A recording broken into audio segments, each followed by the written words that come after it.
नोएडा के सेक्टर 105 में एक कोठी बनी हुई थी और ईडी जब उस कोठी में रेड मारती है तो वहां से एक बहुत बड़े सेक्स रैकेट का खुलासा होता है जिसमें 500 से ज्यादा लड़कियों ने अपनी अश्लील वीडियो बनाई थी। एक कंपनी थी ई चैटो नाम से।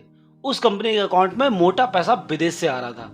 अब बैंक को कुछ गड़बड़ लगती है। जब बैंक उसको ट्रेस करता है तो बैंक को पता लगता है कि बहुत ज्यादा अमाउंट, काफी मोटा मोटा अमाउंट इसके अकाउंट में आ रहा है। तो बैंक फिर कॉल घुमाती है ईडी को और सारी इन्फॉर्मेशन ईडी को दे देती है और बोलती है पता करो जरा इस कंपनी के बारे में। अब ईडी जब रिसर्च करती है और इसको ट्रैक करती है तो उसकी लोकेशन निकलती है नोएडा की। फिर ईडी पहुंचती है नोएडा के सेक्टर 105 में।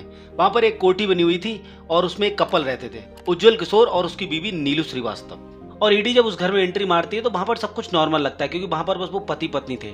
ईडी की टीम जब उनसे बात करती है तो वो पूछती है कि जो आपकी कंपनी है ई चैटो, इसके अकाउंट में विदेश से इतना सारा पैसा कैसे आ रहा है और क्यों आ रहा है। फिर उज्जवल किशोर बताता है कि ये जो पैसा विदेश से आ रहा है वो सारा की सारा एडवर्टाइजमेंट का पैसा है और रिसर्च का पैसा है। अब ईडी की टीम को कहीं ना कहीं उनकी बात सही लगती है, उनको कुछ भी ऐसा कुछ लगता नहीं है जहां पर शक किया जा सके।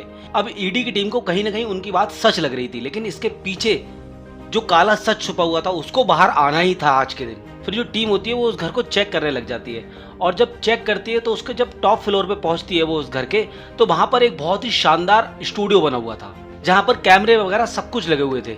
और जब ईडी की टीम और जांच करती है तब पता लगता है कि यहाँ पर अश्लील वीडियो बनाई जा रही थी। कुछ साइट्स थी वहां पर लड़कियां ऑनलाइन जाती थी और ये सब काम करती थी और वहां पर 3 लड़कियां ऑलरेडी प्रेजेंट थी। फिर जब टीम उनसे बात करती है तो टीम को सब कुछ समझ में आया था एक्चुअल में यहाँ पर क्या चल रहा था और ये पैसा सब क्यों आ रहा है और कैसे आ रहा है। फिर ईडी की टीम उज्जवल किशोर और नीलू श्रीवास्तव को कस्टडी में ले लेती है और जब उनसे पूछताछ करती है तो पूछताछ में पता लगता है लोगों ने फेसबुक पर एक पेज बना रखा था जिसका नाम था चैप्टो.com।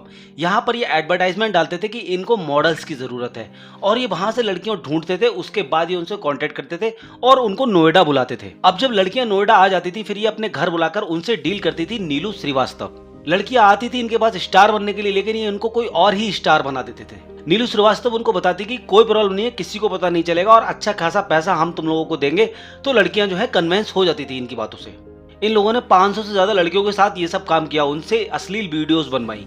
उसके बाद ये लोग आगे बताते हैं कि 2 वेबसाइट है, एक एक्स हेमस्टर और एक स्ट्रिप चैट।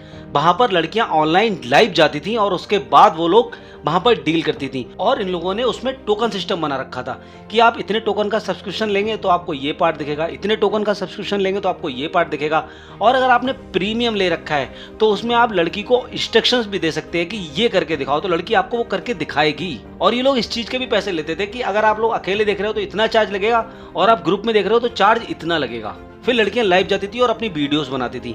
अब जो भी पैसा जनरेट होता था वो क्रिप्टो की फॉर्म में दूसरी पार्टी के पास पहुंचता था और वो लोग वहां से जो भी अर्निंग होती थी उसका 20% इन लोगों के अकाउंट में डालते थे। इस तरह से इन लोगों ने ये सब काम करके मोटा पैसा कमाया। और ईडी ने जब और इन्फॉर्मेशन निकाली तो उसमें पता लगा ये जो उज्जवल किशोर है ना, ये 5 साल पहले ही इंडिया आया था। ये रशिया में रहता था और ये रशिया में भी यही सब काम करता था। वहां पर की जो लड़कियां हैं उनको रशियन आती है, इंग्लिश नहीं आती, तो ये कुछ ट्रांसलेटर वगैरह का काम करता था और वहां पर ये पैसा कमाता था। उसके बाद जब इंडिया आया तो इसने अपनी खुद की कंपनी खोल ली और यहाँ पर आके अश्लील वीडियोस लड़कियों से बनवाने लगा। ऐसा माना जा रहा है कि इंडिया का ये सबसे बड़ा सेक्स रैकेट पकड़ा गया है। इससे पहले अभी तक कोई इतना बड़ा सेक्स रैकेट नहीं पकड़ा गया और अब तो नोएडा की पुलिस भी जांच में जुड़ गई है, कहीं और भी लोगों के लिंक इसमें शामिल ना हो। फिलहाल उज्जवल किशोर और नीलू श्रीवास्तव को तो कस्टडी में ले लिया गया है, बाकी चीजों की तलाश हो रही है। और इस वीडियो का उद्देश्य समाज में किसी भी तरीके की गंदगी फैलाना नहीं है, ये सिर्फ एक अवेयरनेस वीडियो। तो इस वीडियो को पॉजिटिव तरीके से लें, इसको निगेटिव तरीके से ना लें। फिलहाल के लिए इस वीडियो में इतना ही, मिलते हैं नेक्स्ट वीडियो में।